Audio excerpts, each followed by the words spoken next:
Hello everybody, today we are going to learn the sound of kwa.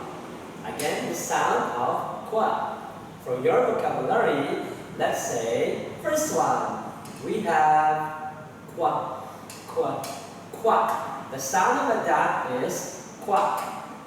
Also, we have here the quack, quack, queen, quack, quack, queen. And we have here, it's like a family of a bird, and let's say quail, quack, quack, quail. And oh, it's a cute squirrel, quack, quack, squirrel.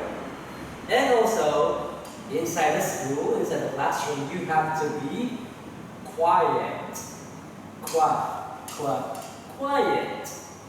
And for your vocabulary structure, we will say, what is it? You will say, it's a.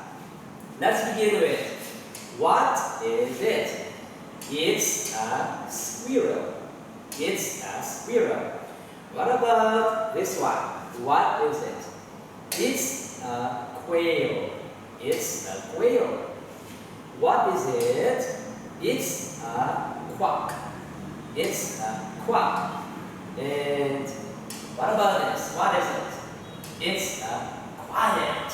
It's a quiet. And this one, it's a queen. It's a queen. That's the end of your lesson today. Bye, kids.